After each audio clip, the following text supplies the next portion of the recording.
Good afternoon, everyone, or good morning, I guess, depending on where you are across the country. My name is Krista Costas-Bradstreet. I'm the Director of Policy and Partnerships for the Canadian Parks and Recreation Association, or CPRA.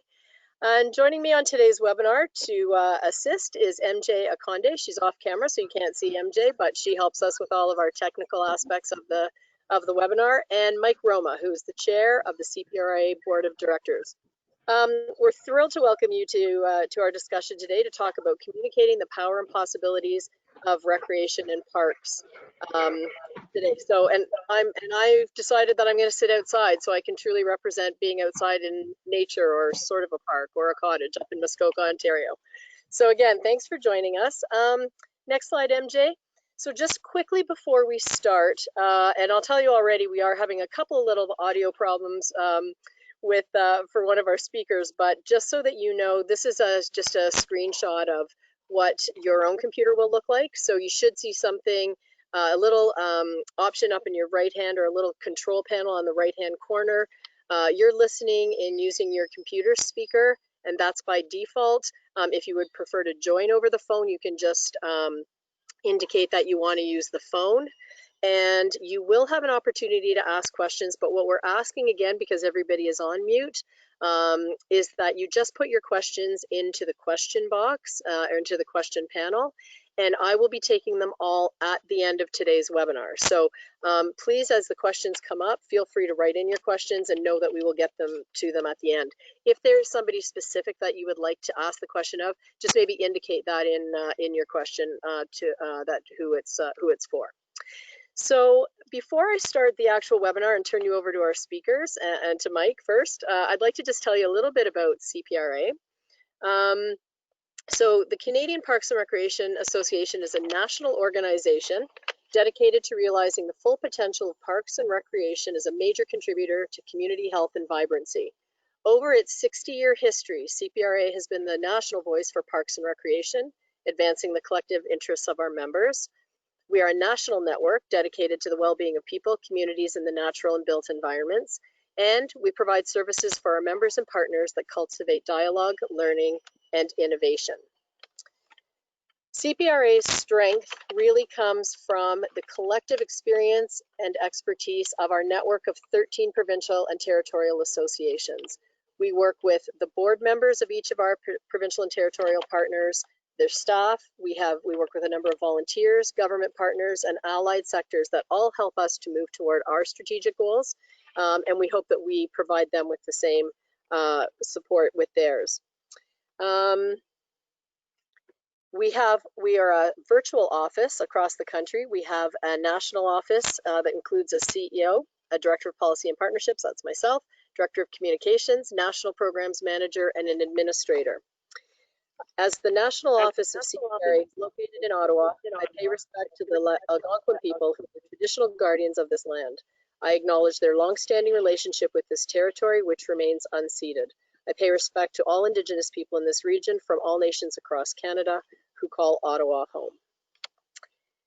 Just very quickly, as you know, this has been an unprecedented time, and so and especially so for the recreation sector.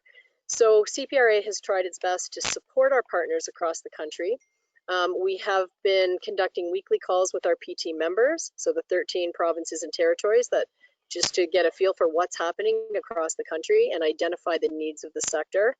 We have been monitoring and updating and guiding our members on what the federal government aid programs currently are that exist that can help. We've been actively advocating federal government for financial support for the sector, both in the immediate phase of COVID-19 and as we look at the recovery phase. We are working with national partners to align these efforts, and we've been sharing a number of ideas on social. And I'm going to turn it over to Mike, who's going to tell you a little bit more about our new efforts going forward. So I'll just quickly introduce Mike. Mike Roma is a partner at RC Strategies, a consulting firm specializing in recreation and parks planning. Mike is the past president of the Alberta Parks and Recreation and Parks Association, and has also served on the Leisure Information Network board. Mike has been involved in the recreation and park sector for over 15 years and truly believes in the benefits of these essential services to the individual, community, and the environment. So I'll turn it over to you, Mike, and I will put myself on mute because there is a power boat in the background. Thanks, Krista. And I guess first off, on behalf of the CPRA board, thanks for signing up for this webinar and participating in some of the work that we're doing, and I guess sharing with us what your needs are as a sector. These webinars were obviously in response to what we heard from the sector as things that you needed. You needed to learn about how maybe some of your colleagues are tackling issues, and to get some ideas on how to move forward. So this is the 6th of a series of 6 webinars.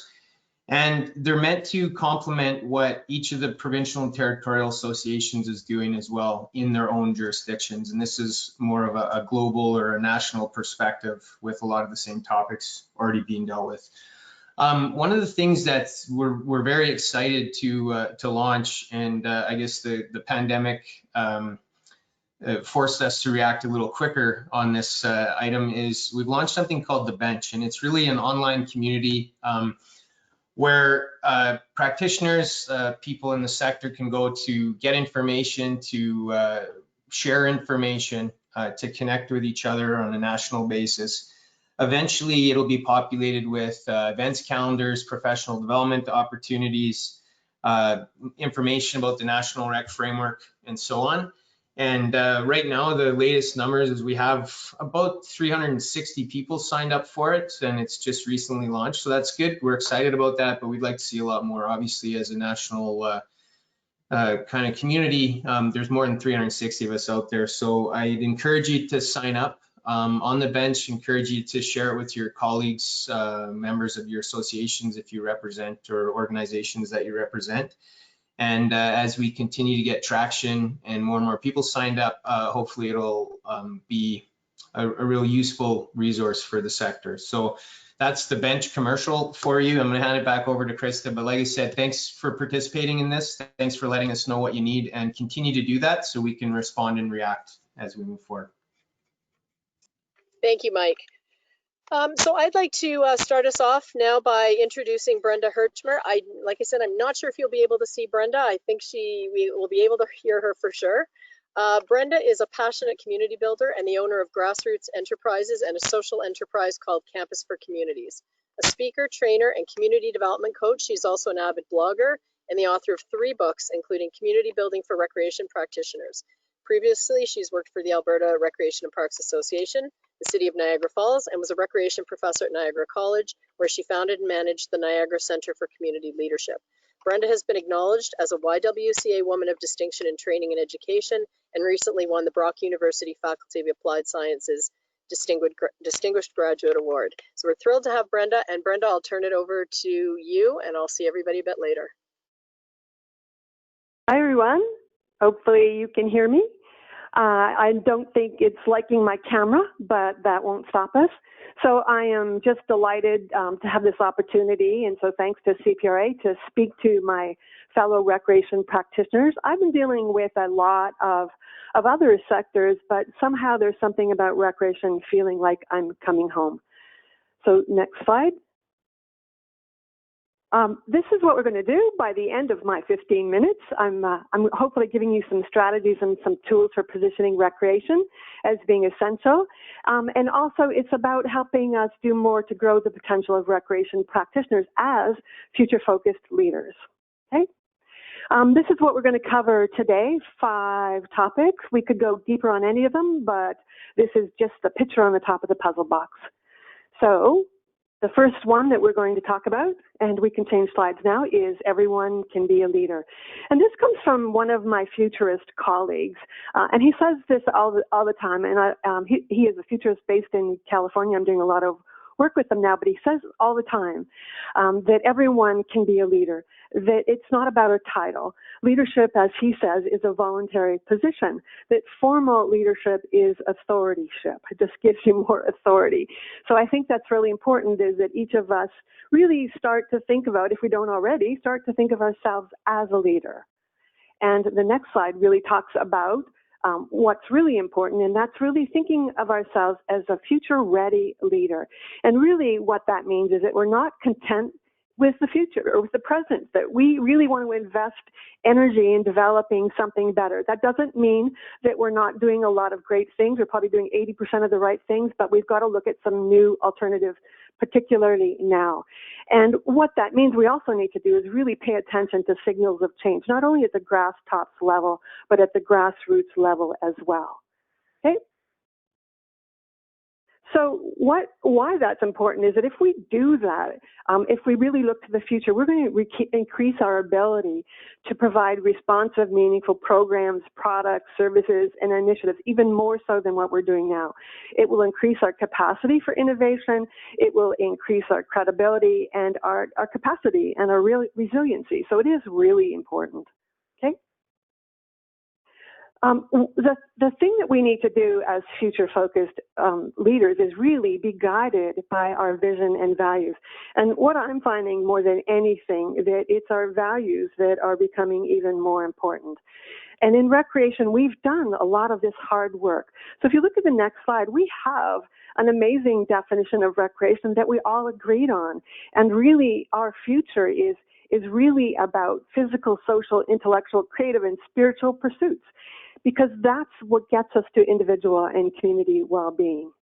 And we've done the work in that we have an amazing vision that you'll see on the next slide, which is really about the framework for recreation in Canada that was done in 2015, our pathways to well-being.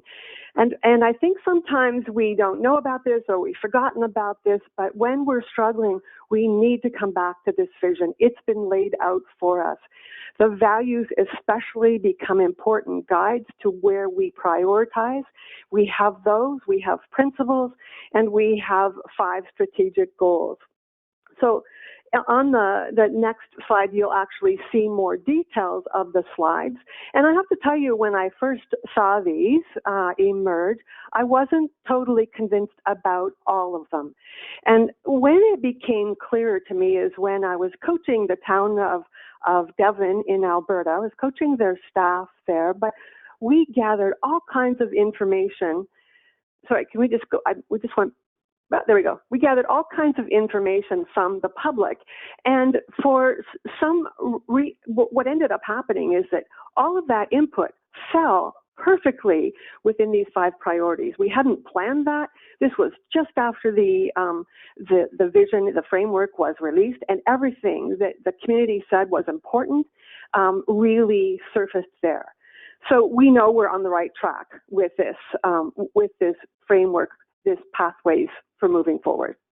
So the other thing that became really clear is that we can't do any of this without ensuring that our initiatives are community-led.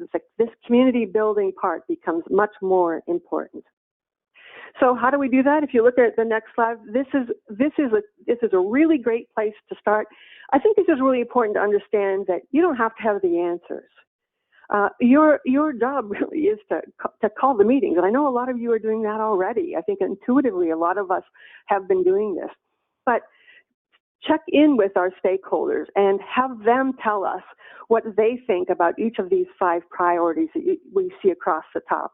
Use this for your talking points with the group and really align it with the 4 values down the vertical axis on the left there. So really, if we're talking about connecting people and nature and we're serving the public good, how do we define that value? What does that behavior look like at its best? And how will this guide our decisions? And then how do we make that grow? So it's a great tool for using what we already know. The next slide, is about always beginning with the why. And on the next slide, you'll see that this is really becoming much more predominant as a result of Simon Sinek and a TED Talk that he did and a book that he wrote called The Golden Circle. But honestly, in the field of recreation, we were really ahead of the curve on this one. What he's really saying with the Golden Circle is that traditionally, conventionally, we started at that outer blue circle. We always start with what we do, not always, but a lot of times we start with our what and our how before we get to the why. We forget to promote our why a lot of times because we just are so busy doing. And what Simon Sinek says, and what we realized when we started the whole benefits movement in recreation, is that if we're going to be innovative, we've got to start with the why. If we start with the why and then move to the how and what, everything gets easier. Okay? I also like the way Bernadette Jiwa suggests that this is really a lot of times about us marketing our cookie, the fortune cookie, and not the actual fortune.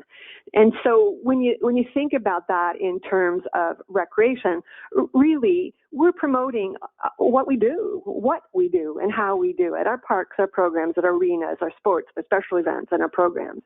And what we need to do a better job of doing forward to really position ourselves in our communities is really talking about our fortune. And that's our benefits. Those are the benefits that we deliver: individual, community, environmental, and well-being, and economic well-being as well. So when you look at that, and think, well, where do you start with that? But if you look on the next slide, we've done this work.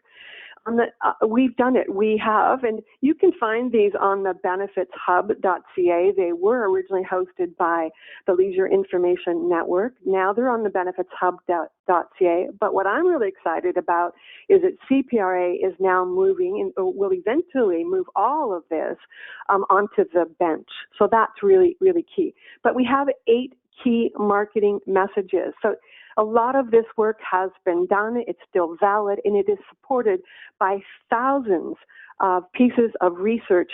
So we're not just saying this, we're not just making it up. We know this to be true.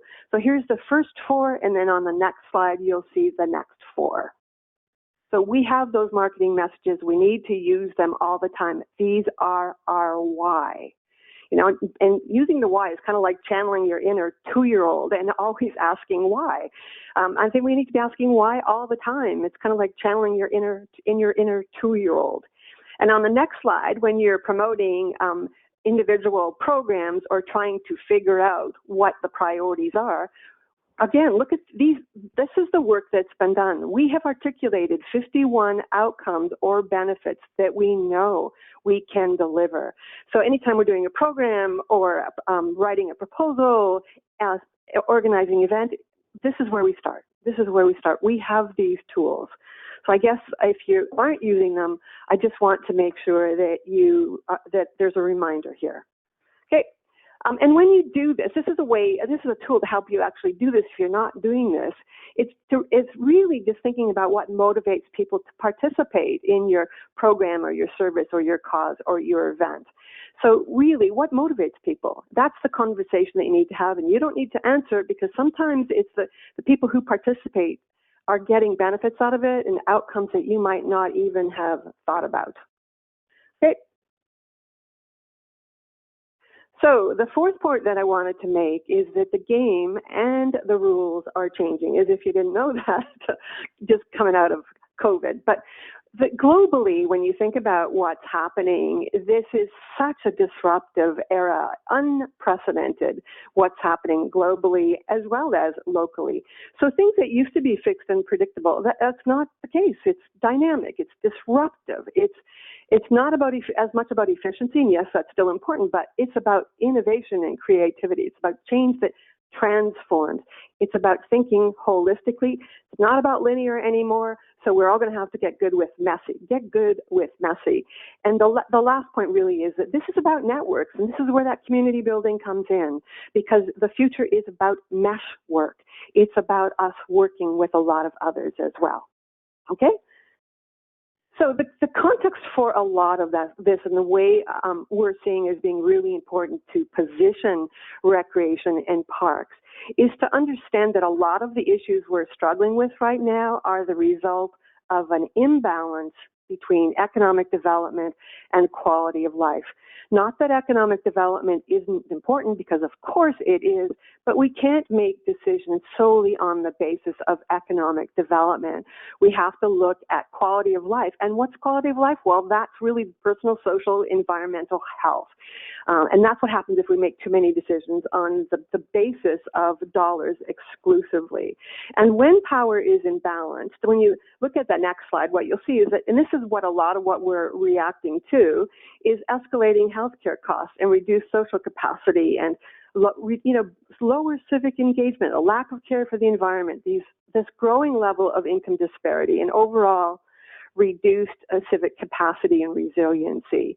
So recreation is the perfect place to start. That's why we are so important as a field, because we can really focus on that improved quality of life, because we're good at all three of these things. We're good at bringing partners together.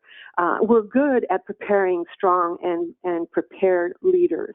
And recreation is such a safe and non-threatening starting point to build the trusted relationships that we need for transformative change that will get us to improving quality of life. That's why we're important, and we need to think about that, because as you'll see on the next slide, this is about the fact that we have solutions. And on this slide, what I was really trying to convey here is that there's many sectors, social services, justice, health. They're running around, not running around, but really their focus is for the most part on catching the drips from a leaky faucet. So many issues in terms of mental and physical well-being and loneliness and leadership and civic disengagement. We have solutions. So recreation, sport, active living, arts, and culture, we can impact the well-being of individuals and the environment and our communities. We can do that because we can stop the faucet from leaking in the first place. And we need to do that with some new directions. Not everything has to be new, because a lot of the things that we're doing really well. But we're being impacted by a number of different trends, and this is not going to be new to you, but we're looking at demographic changes and different challenges to our health, like a pandemic, economic inequities that really surfaced through the pandemic, different technology, we have an infrastructure deficit, we have threats to the national environment. So we need to keep that in mind. And we also really need to understand that there's different trends coming at us. So the trends are on the next slide. And I don't have a lot of time, so I'm just going to give you a few examples of that. But really what we're seeing that makes this makes a shift necessary, that we've been used to running a lot of programs and facilities and parks, and they're still important. And I think rural communities have been doing a lot of this probably as well. Some of the urban communities have, but it's really these trends toward more informal, casual, self-scheduled, small, flexible groups, self-directed, more about our holistic wellness, experiential learning. And this is really interesting to me because all of these trends came before COVID, and they're so valid right now. Home and outdoor focus, environmentally friendly, these kinds of initiatives. So if I can go back, these are just a few examples. You'll see cause-related programming starting to surface. So this is an example of plogging, which is social because it's jogging together while you pick up trash. So there's these kind of social clubs that we can help organize. And on the next slide, you'll see an example of cycling without age, where volunteers are getting our seniors and our elders out and about into the community. And the next slide is this brilliant initiative from Northwest Territories Parks and Recreation called Walk to Tuck, where they're forming informal walking groups at schools and employers, all kinds of things. They have, the last I heard, mobilized 10% of the entire population using Walk to Tuck. So it's huge. Less formal activities like this one, like disc golf. On the next slide, we'll see an example of making it easy and informal for people to get connected in probably atypical places. We need to see more of that. Not necessarily a lot of expense involved either. We're seeing more walking clubs. We're seeing being able to teach people things like fly fishing that they can do on their own. So we'll need to do more of those kinds of things. And we can do that via Zoom if need be.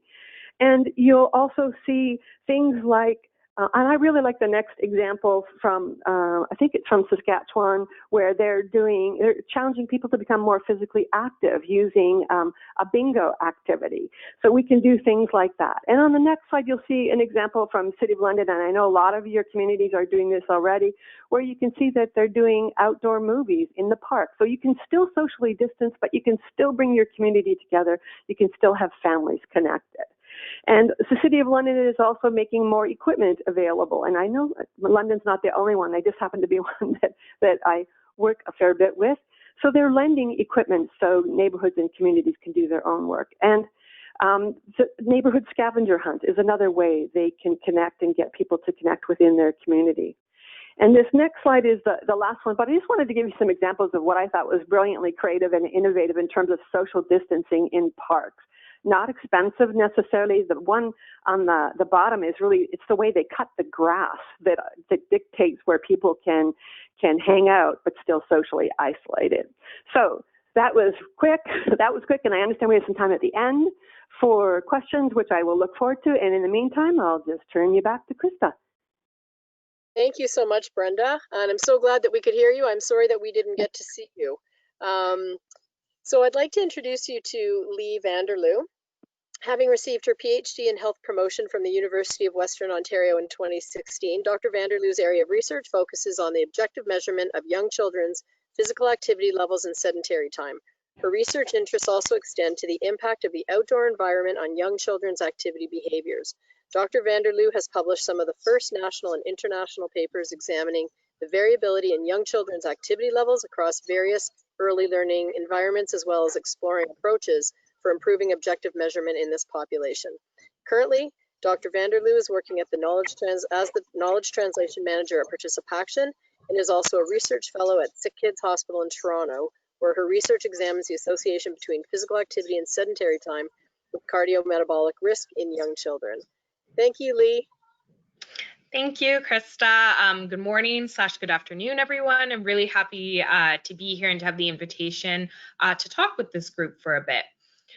So if we just move into my presentation, I thought I would take the time, kind of sandwich between two other really great presenters that are really talking about some of the great work that's being done, as well as a number of different tools that you can use to implement to rethink how best we can support families and communities in reintegrating as we start to move throughout different phases, while still simultaneously balancing the outcomes of the current viral pandemic.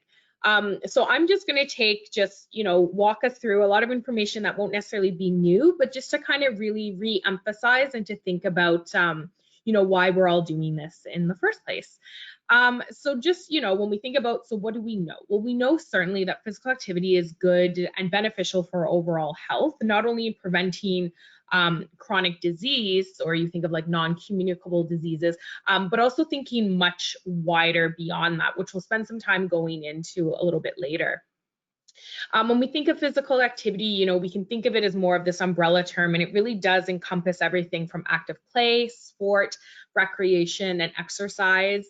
So a lot of different ways that we're able to engage in physical activity or recreation, either alone or solo, or how best we can integrate this within our families and even more broadly our communities. On the best of days, we know that levels of physical inactivity and sedentary living among Canadians are critical issues, and that they continue to be quite high. So when we think of just physical activity alone, only about 18% and 35% of children and youth are meeting national physical activity guidelines, respectively. So for adults, it's currently 150 minutes of moderate to vigorous physical activity per week. And for children and youth, it's 60 minutes of moderate to vigorous physical activity per day. And so again, that's thinking about some of that activity where, we're breathing harder, where our body temperatures might be going up, and that we're, we might find ourselves, our heart rate going up and also sweating a little bit more. And so this is when we start to see the biggest amount of health benefits, but it's also really important to remember, and for those groups that we're working with, that there's no such thing as bad movement. So something is always better than nothing, and more is always better. But there are a lot of noted benefits when we look at light physical activity, and that, when we think of that kind of incidental movement, that we're not actually doing that bad. So we move on to the next slide.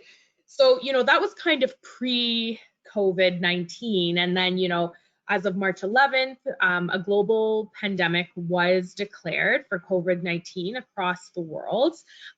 We saw from this, in terms of how to help contain or restrict the spread of the virus, that we had restricted access to playgrounds, schools, childcare, play dates, instructions to stay home, certainly made it challenging for kids and families to develop and maintain healthy movement behavior habits. And so if we look at a recent publication, we recently just did in a large scale study. In April, less than 3% of Canadians 5 to 17-year-olds were meeting the 24-hour movement guidelines for physical activity, sedentary, and behavior to sleep. And this was in contrast to 15% before the health crisis. So if we look at this situation, and this isn't necessarily new to us, we knew that children were, struggling to get the right amount of physical activity every day to ensure that they weren't spending too much time in front of screens and being sedentary. And then, of course, ensuring that they're getting adequate sleep each night. But once, we introduced once the pandemic was introduced, as well as the number of various public health measures, we saw that number of different challenges were presented. And so we saw a further decrease in those behaviors. Now, seeing a decrease in those behaviors isn't necessarily surprising. Schools were closed down in childcare, so that was brought home. All of learning had to be taking place online over and using screens. Of course, how we were communicating with family, friends, and other loved ones was then on the screens, as well as a lot of our other kind of more structured programming was lost as well. And so it's not surprising necessarily that we did see a decrease in physical activity, an increase in screen use, and also some disruption to sleep behaviors. However, what was also became clear is that these situations weren't just unique to children, but we were seeing them with adults as well. And so in the next coming weeks, we'll have another publication coming out specific to adults' physical activity levels. And what we have found, or what I can say at this point, is that what we did find is that, again, Canadian adults weren't doing that bad in terms of their light physical activity. The higher intensity physical activity is definitely where we started to see, more of the struggles, a little bit more barriers to consistently getting in that higher activity. But once COVID hit, we did, not surprisingly, and very similar to what we saw in children and youth, a decline in daily physical activity levels, a decline in daily steps, and then, of course, an increase in how much time was being spent not only sitting, but in front of screens. And so again, this is likely because all of our work was at home. We're not necessarily having to travel, which many of us might have actively commuted to work. So we're seeing that in front of screens. And then most of our leisure time, we were kind of stuck indoors doing that. When we look even further down the age span, we see that among older adults, because there was an initial heightened concern about older adults within Canada being more susceptible or more vulnerable with regards to the virus, there was an added kind of push to ensure that they were really isolating themselves, not going outdoors, avoiding even going to the grocery store where possible. And so what came from this is, besides the obvious physical health scare with regards to contracting the virus, is that there was a mounting concern around the amount of social isolation that might have been occurring among this population. And this was already a concern on the best of days, the degree of social isolation, but even more so during COVID, and more particularly because they were losing out on opportunities to see family, but as well as to participate in recreation opportunities.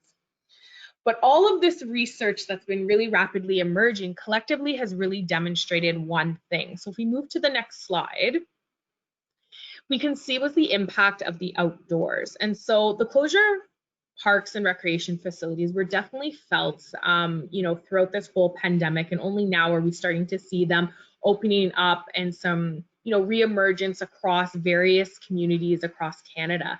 But what was starting to really become clear is this whole notion of you don't know what you've got till it's gone. So, the outdoors have always been there, and we've certainly seen, everyone on this call is not necessarily surprised by the fact that, children specifically, but also adults are just naturally starting to spend less time outdoors than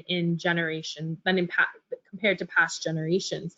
And what was interesting is that what was coming out both from a research perspective, but also anecdotally, is that the minute the outdoors were presented as something that was potentially off limits when we were still learning a lot about this virus, is that people started to really kind of feel that sense of loss about not being able to spend time outdoors. And so, and you might have noticed this yourself, is that once, we were kind of okay that, outdoors is safe as long as you're undertaking or abiding by the public health measures put into place, we might have been noticing, at least within our own neighborhoods or communities, that more people were spending time outdoors, even as a family. And, part of this was because there wasn't necessarily a lot else to do, but maybe that there was this growing appreciation for being outdoors, to be out in the sunshine and the fresh air, and to also give yourself something to do, not only as an individual, but as a family as well, or even more broadly as a community. And this is definitely something that I noticed as well, which is something fortunate when we think about our kind of the social climate with regards to physical activity and recreation in Canada. During COVID-19, we definitely saw that there was a decline, at least initially, with regards to outdoor activities. So all regions in Canada, and this was another study that was undertaken by us as well as Dr. Delanoy out of the Children's Hospital of Eastern Ontario in Ottawa, found that across Canada, all regions displayed a decrease in outdoor activity, outdoor play, spending time outdoors, with Ontario kind of experiencing the greatest decline, followed by Quebec. Now, this would have been done, the study was taking about 6 weeks into the pandemic, when things would have been at its peak at the time. And so what we've now been seeing is this reemergence. And of course, this has been very highly correlated to restrictions being lifted across the country. But what we're seeing is that there's kind of been this explosion. As the gates have been opening, people have immediately been wanting to get outside. Even camping, those are full, really looking for all opportunities that we can be spending as much time outdoors, particularly because we do have the nice weather, and some growing fears around if certain measures remain in place or continue to hold fast up until the fall and even into the winter months, is really being able to take advantage of this time outdoors and to engage in recreational activities, and how to kind of rebuild that social connectivity as well as community well-being. Now, beyond increased movement and decreased sedentary behaviors, which oftentimes come when we're spending time outdoors, are very much the mental health perks. So you might have heard of these kind of growing kind of coin terms that are coming out, such as ecotherapy, green therapy, forest bathing, or Shinrin Yoku, which is a Japanese term for forest bathing, but really starting to look at the benefits of being outdoors and how just far-reaching they are. Again, not just because we're moving more, we tend to be more active while we're outdoors, we're spending less time sitting, screens aren't really a thing when we're outdoors as much, but really looking at the ways that the outdoor environment can positively impact our well-being, our mental health, decreases our stress, our immunity, all of those other benefits. And we'll talk a bit more specifically about those throughout. Next slide. About 2 minutes, Lee. Okay, perfect. And so now we're moving into, just a very brief recap around the common vision. So here, if we move on to the next slide, very new document that's been out within the last year and a bit. And really this was meant to be as a kind of great document that kind of brought us all together, and to really kind of have this one singular policy focus, which kind of gave a clear plan to, the federal, provincial, territorial, as well as municipal levels of government and community, on to have this guide on how best we can help Canadians move more, sit less, more often. So the next slide is really just this overview of the fundamentals. So just a bit of a recap, there are 5 core principles. And so those are physical literacy, life course, population approached, evidence-based and emergent focused, as well as motivations. And so these are these core principles that absolutely need to be there, and fundamentals to help really ensure that we're supporting more active living within Canada. If we look at take it down one step further, we're looking at the 6 focus areas. So these are the opportunities that are available to us to help increase active living. So again, moving from social norms, the spaces and places, leadership and learning, partnerships, partner engagement, as well as progress. So looking at in terms of this combination of how best they can be integrated. And so on the next slide, I really do kind of, encourage all of you to really take some time within your organizations to start thinking about, as we're moving out of the common vision, is how best these key areas of focus can be used to amplify and align the reintroduction and reopening of recreational and outdoor facilities within your communities. And then lastly, just moving on, just to kind of help put this into, how participation has been handling this. So again, next slide, is really thinking about the many benefits of physical activity. And we don't have to go through them all, but really just an overview that, again, very widespreading from physical, cognitive, mental. If we move on to the next slide, we're going to see that, even further, that there are even social, environmental, and economic benefits of being physically active. And so when we're thinking of some of our planning is really trying to expand well beyond that. Next slide.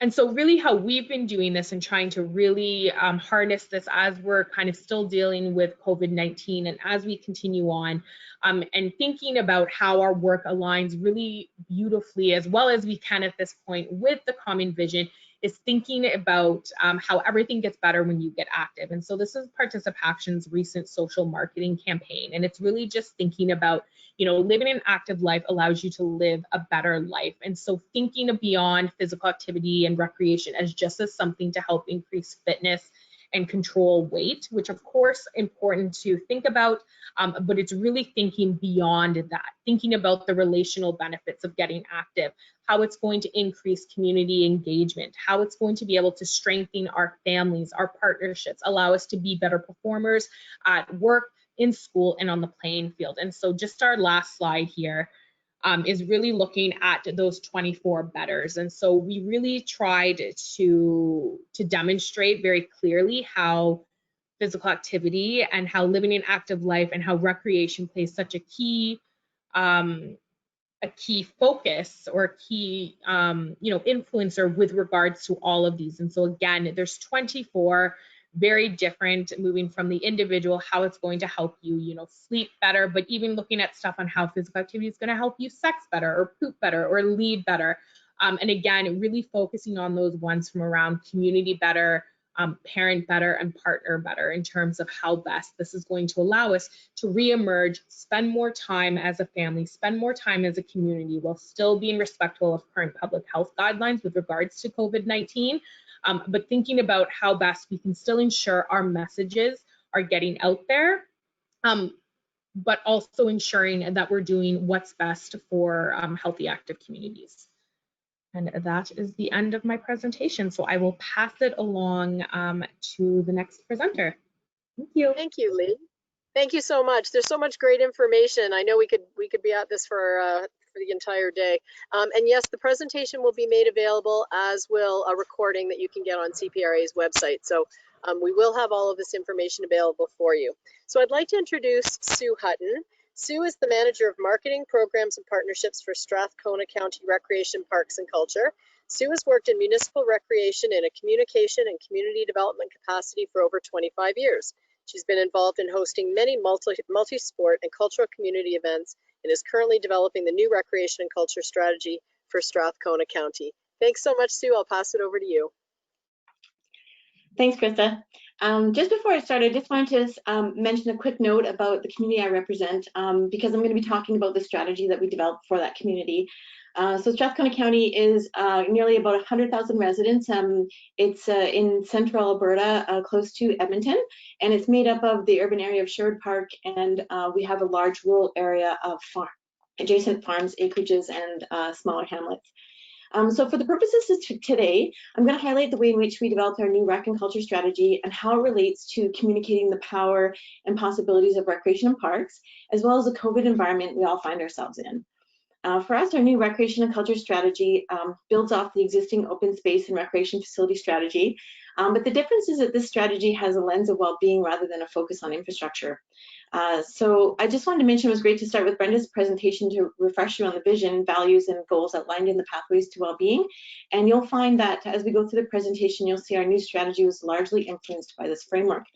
So staying on this slide, these are just the 4 points that I kind of wanted to cover in today's presentation. So governance, this was an exciting project because we worked to structure the new strategy as a community-driven approach. To help guide this, we set up a new governance model for developing the strategy. For engagement, to have a community-driven approach, of course, you need the community. So we use storytelling as a powerful tool to help inform the strategy one story at a time. And decision-making. So as you know, people have an insatiable appetite for recreation, and oftentimes it's at odds with the finite resources that you have as a community. So we wanted to make sure that everyone had the opportunity to be heard, which supports better prioritization and more informed decision-making. And so what's next? And we mentioned in the previous presenters that things are changing. And in the world of COVID, the only thing we know for certain is that we don't know for certain. So which makes having a community well-being lens even more important than ever before. And the next slide. So the strategy recognizes we are part of a service, a system of service delivery. So in essence, we're not the only game in town. So if we're to develop a strategy, why not make it so that the whole community can build it together and use it to support their own services? So it's designed to set a foundation to work from a common goal to align stakeholders, steer efforts and investment to best meet community needs. And as part of the engagement, the key areas of focus were identified by the community that will help inform the priorities of our implementation plan. So the strategy is set up as a separate tool for the county and the community to share. It was written so that if anyone read it, they could use it as their own strategy. And then what we're doing is we're developing a detailed implementation plan that'll be the county's response to the strategy with what we've prioritized as our goals and objectives for the coming years.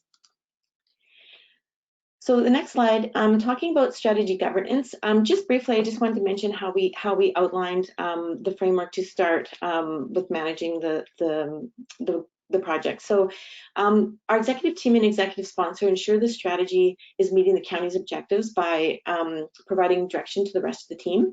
The project steering committee is the operational department lens to the strategy. So at the department level for our recreation department, we have to consider how we're going to implement all the initiatives that are outlined in the implementation plan. The advisory committee, I really want to point out that role. It was developed to further ensure the strategy is robust and innovative. We talked about being innovative in this time as some of the new principles to work with. And it provides a diverse sounding board of people who can represent the entire community, as well as strategic advice to the steering committee. And so it was really helpful to have that representation when we were working throughout the project.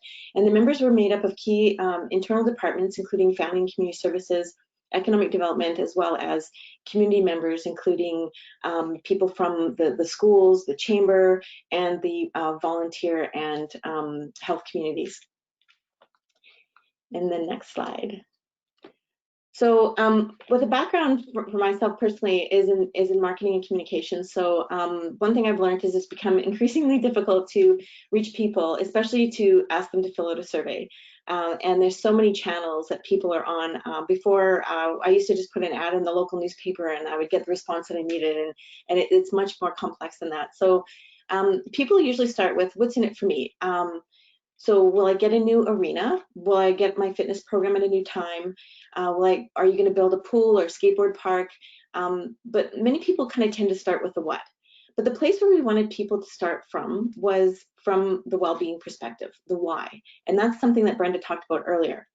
So if we go back to the vision in which everyone's engaged in meaningful, accessible recreation experiences, what is meaningful to people and why? How does this contribute to individual and community well-being? These are the bigger and more important questions. So we wanted to trigger that thought process as starting point through storytelling. We randomly recruited a group of people, and you can see some of the people on the screen there, to each tell their story, and that they would represent a wide social demographic group of people, so people could relate to the people we have in the stories. And we had like a mom and a senior and a youth and a dad and a coach. And we shared their video stories through a variety of channels, and then at the end, tried to encourage them to fill out the survey. And as you can see, we offered, there's a variety of channels that we had. We had intercept surveys and online surveys, and met people in person and worked with people in groups. So there was a variety of opportunities for people to participate. So the next slide. So this was an example of how we experienced a high level of engagement through the use of the stories. There were many comments, likes, and shares. You can see it's a high level of engagement as well as a high level of reach. This is just one example of the many posts that we had that went out. But one fun addition that I wanted to point out here was we added in our council. So referring back to the governance model, council is actually the ones charged with making those difficult final decisions on what we need prioritized over another. So we worked to engage them in a creative way to ensure they were not only informed of the process, but that they were a part of the process. And so this was really fun for me because, you know, meeting with each one of them, I gave them very little direction. And sometimes they like to be prepared. So they're like, what kind of, you know, how do I prepare for this? Is there any kind of notes or anything I need? And I'm like, nope, I just want you to tell your story. Why is recreation important to you? And it was amazing the response that we got when they got the opportunity to tell their story. They got really excited about childhood memories, about family experiences, about the health and wellness benefits, about partnerships that they've been a part of. And each one of them actually represented very unique different stories, and they all picked a different location to film their story in, and I never had any overlap. So it was amazing how broad of stories we got from the council. So so overall, this was the community inviting the community to help share the strategy together, to help shape and build the strategy together. So the next slide. So who did we hear from? For this, I just wanted to kind of talk about a couple examples. The community group, the community conversations were really exciting for me. As you can see, there was over 100 participants representing 55 groups that came. And the goal is to have them develop prioritization criteria as a lens to make decisions. So if you imagine trying to get 100 people to pick the color of the paint for a room, you're going to get all sorts of different choices about what colors that they want. But if you ask them what criteria you need to pick the paint, they might say, well, we need it to be light because it's a dark room. We need to make sure that you know, they might have different criteria that they could all agree on, and that would be helping to make decisions in the future. So and also, for example, you know, we had a performing arts group might be there, and they got to listen and tell their story to a minor sport group. And as you're well aware, they probably have much different needs, but it was really nice for them to hear each other's perspectives and start to gain that broader perspective of the other needs in the community. Because many times when you're doing a recreation and culture strategy, people are advocating for often some new amenity that kind of helps serve their group. But more importantly, what was exciting about this community conversation was that they shared knowledge, and in some cases were even offering to share resources just organically during the meeting. And so it's something that we want to continue having ongoing community conversations. As Brenda mentioned, you know, you just have to be the one to set up the meeting, and then the magic happens. We also developed a specific survey, I want to point out, targeting youth in the schools, and we had nearly 1,000 responses to that survey. And I was just really so impressed to the qualitative feedback that was given from our youth. They very clearly articulated what some of their needs and what was important to them. And so I really enjoyed reading all of their comments. So on the next slide, so what we heard, I think we would hear, many of us would hear this, that we do know that recreation and culture are important elements of people's lives, and that in our community in particular, people are generally satisfied with what is available, and that there are barriers to participation. So, and certainly we know that that's going to be changing based on the COVID experience. So cost awareness, availability, accessibility, those are usually common barriers, and ones that we always need to continue to be aware of and work towards fixing. So the The next slide is just a fun slide. I know we only had 15 minutes, so I'm just showing you this one in particular. Our household survey, this was just showed how many people, the percentage of people that have experienced these amenities in our community. We are really pleased with these high numbers, and I know that in our community parks and open spaces, I've never seen so many people using the trails and going in the parks, and we had to work really hard to make sure that people could use them safely during COVID. But these were exciting numbers to see. On the next slide, so for Strathcona County, our vision as a county is to become Canada's most livable community. So in striving to achieve this, we envision that relevant recreation and culture opportunities are available to all. And similar to the Pathways to Wellbeing in Canada, they'll foster those individual community well-being benefits, as well as the well-being of our natural and built environments. And this is how we structured our strategy. Well, the next slide. So we have 5 key areas of focus. You can see them on the slide there. I'm going to try and speed up due to time, but we have community needs, inclusion, building capacity. That's where we work in partnership and collaborating with the community, environmental stewardship, and of course, in a municipality, fiscal responsibility, making the most of our resources is always important. Next slide is key areas of focus. So this one here, guiding principles, we have 2 that we kind of look to guide us throughout. So we wanted to be able to understand, so we need to understand the benefits from current and future investments. So with all the additional measures resulting in related to COVID, relating to higher operational costs combined with decreased revenues to accommodate physical distancing, prioritization is more key than ever. And I want to point out the little social and economic Venn diagram in the corner there. And I just noticed as part of many community recovery conversations that much of the focus is on social support and economic recovery. I see recreation as being in a unique position that it's important to both these power dynamics. And the recreation industry not only supports individual and community well-being in the form of mental and physical health, it also provides many economic benefits. Brenda noted, and it's worth mentioning again, if there's an imbalance of power between economic and development, quality of life, economic development, quality of life, personal, social, and environmental health and well-being may not always be prioritized. So now is the perfect time for us to strengthen the relevance of recreation as an essential service in supporting individual and community well-being more than ever. On the next slide, just to make a note, we did create some prioritization tools as part of our plan, where we can, with specific criteria to help as a lens to run through some of the community needs to prioritize based on limited resources, look at protect some of our existing services and ways to introduce new or enhanced services. And the next slide. So going back to the beginning of the presentation, we emphasized that this is a community-driven strategy. The upcoming implementation plan is Strathcona County's reaction to the strategy. So as part of this, we work to encourage, we're going to be working with the community and all those who provide services like the minor sport groups and the cultural groups and the volunteer groups to choose priorities relative to their organization's goals and for them to develop their own implementation plan to achieve their goals. And if we work towards the same vision by learning from each other and supporting each other, and we will all be in a better position to achieve our goals of being the most livable community in Canada.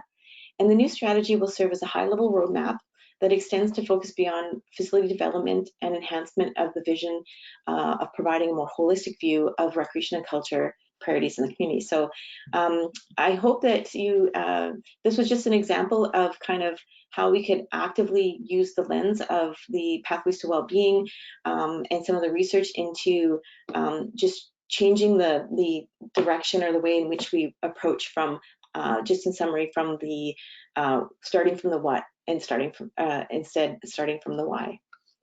And I will end there. Thank you so much, Sue. Totally appreciate all of the hard work that you've done in Strathcona County. I'll invite all of the speakers back. We actually only have one question, and I did respond. It was around a discussion of the link between vitamin D insufficiency and severe presentation of COVID-19, and knowing, of course, that being outdoors, we may be through the sunlight increasing vitamin D. I don't, my understanding is that we do not have any evidence around vitamin D and insufficiency related to COVID-19, but Lee, I'm not sure if you've heard anything different. No, I have similar to yours. It's not something that there's not, as of right now, there's no evidence out that's been conducted examining huge deficiencies, especially within Canada, just because of where we're located in terms of like the hemisphere. We're already located in an area where, of course, we get some out there, but this having to spend more time inside isn't something that would necessarily make or break that. There hasn't been anything released to conclude that or to state that otherwise, that Canadians are particularly more at risk. So I wouldn't let that be a worry. Of course, that's different if you are someone who's already been chronically diagnosed with someone who is vitamin D deficient and are working with your healthcare professionals.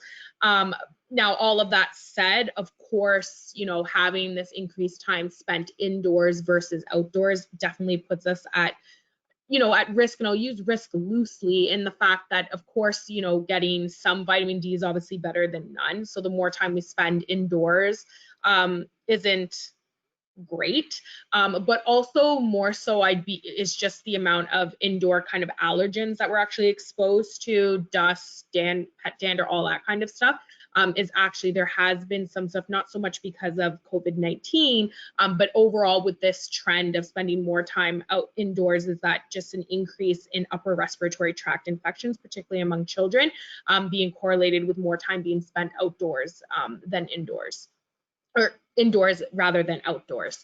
And so, yes, so I wouldn't worry in terms of anything coming out there being conclusive with regards to vitamin D, but of course, the more time we can spend outside, the better, for a multitude of reasons. See, that's why you should all take your webinars outside, sitting in nature, not quite in the sun though. So thank you so much. And on that note, I will thank all of the speakers for their time today. Really appreciate the wonderful information and so much that you've covered. So to Brenda, Sue, and to Lee. And I would let you know, this is, as Mike mentioned, the end of our webinar series on reopening facilities. However, we do have 3 more webinars coming up in the fall. The next one is in September, September 10th, featuring Brenda Herchmer today, who you met. So so I hope you can join us there. There will be more information on the CPRA website in the next probably few weeks. So if you would like to join then.